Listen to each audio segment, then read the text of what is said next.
প্রসঙ্গটা যদি হয় সম্পর্কের, তাহলে ভাই বোনের সম্পর্কই শ্রেষ্ঠ। মিস ইউ ভাই। এদিনের সকালটা একটু অন্যরকমই আসলো। তখন বাজে সকাল 5:30। আমি, আমার বোন, আমার ছেলে, আমার ছোট্ট ভাই, আমার হাজব্যান্ড, আমরা এক গাড়ির মধ্যে মাতারা বসলাম। গাড়ির মধ্যে আমরা যেতেছিলাম বাইরে দেওয়ার লেগা, কারণ ওই দিন ভাই যাইব গাও ইয়োর মধ্যে কি ভাই যায় এনে ট্রেনিং এনে যাইব। গাড়িটা দেখে তো আমার ভিতরটা কেমন করে উঠছে, ভাবছি বাইরে নিয়ে ওখানে নিয়ে এসে, কিন্তু না, বাইরে আরো আগে এনে দিয়ে গেছে কেন। আয় তো বাইরে খুঁজতেছি পাই না, দাঁড়িয়ে রয়েছি। হঠাৎ দিয়ে যে আমার চাঁদের টুকরা আইতেছে, আমার জানকার জিগার। যাই হোক, এই দেখলাম ভাই আইতেছে। ভাই কিন্তু তখন আমার দেখছে না, এক্ষণে দেখছে। দেখার পরেও কিন্তু রিয়াকশান নেই। কারণ রিয়াকশান নাই এই কারণে, ভাই আর আমার মধ্যে না কিছু থাকে গোপন, মানে গোপন বলতে কেমন, আমার কষ্টটা আমি বাইরে কোনোদিনও বুঝাই না বা কিচ্ছু না, এমন একটু একটু আড়ালে রাখি। আর ভাইয়েরটা ভাই আড়ালে রাখে এরকম আর কি। কিন্তু আমরা একজনের দেখলে বা একজনের কাছে থাকাকালীন আমরা মানসিক শান্তি পাই। যাই হোক, বাইরে চার আইলো, জানি কী করাতে ফিটে করাতেছিল, তারপরে আরও কি জানি কইতেছিল। আমি তো কিছু বুঝি না, আমি আসলে অনেক দূরে, বুঝাও গেছে না ভালো করে।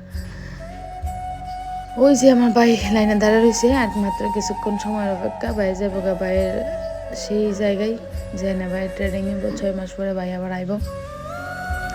অনেক খারাপ লাগতেছিল ওই মুহূর্তটা থেকে। খারাপ লাগা বেশি আরম্ভ হইতেছিল, কারণ অনেক মা বোন অনেকে দাঁড়া রয়েছে।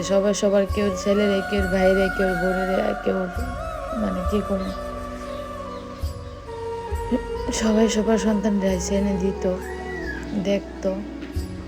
তখন আমার ভাই একটু পরে যাইব গা, আমার ছেলে আদর করতেছে। আমার ছেলেও মামার সাথে গল্প করতেছিল, মামার বন্দুক কই জিজ্ঞেস করতেছিল, মামার ড্রেস কই জিজ্ঞেস করতেছিল। সব কিছুর পরে ওখানে কিন্তু ভাই ফাইনালি ট্রেনে উঠতে যাবো গা। কিন্তু সবচাইতে একদম আমার কাছে অন্তর ছোঁয়ার মতো একটা কাজ হয়েছে ওই দিন। সবটা ভালো লাগছে যে আমার বাইতারারে যে সারে নিতেছে, যে স্যারের আন্ডারে আমার বাইতারা যাইতেছে, লাস্টে দেখলাম ওই স্যারও আমরা সাথে দাঁড়িয়ে কান্না করতেছে।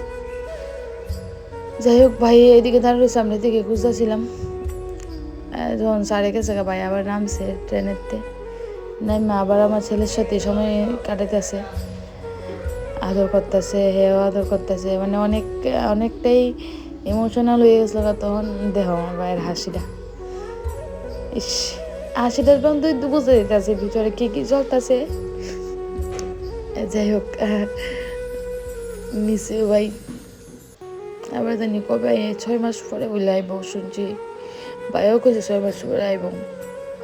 6 মাস ভগবানের ভালো রাখুক, সুস্থ রাখুক। তোমরা ভগবানের কাছে আশীর্বাদ করো। আমার ভাই দেশের একজন কর্মী হয়ে যেতেছে, দেশের লেগে কাজ করার লেগে যেতেছে, গেছে গা। ভিডিওটা এতটুকু ভালো লাগলে সবাই লাইক কমেন্ট করো, আর সবাই অবশ্যই আশীর্বাদ করবো আমার ভাইয়ের লেগা।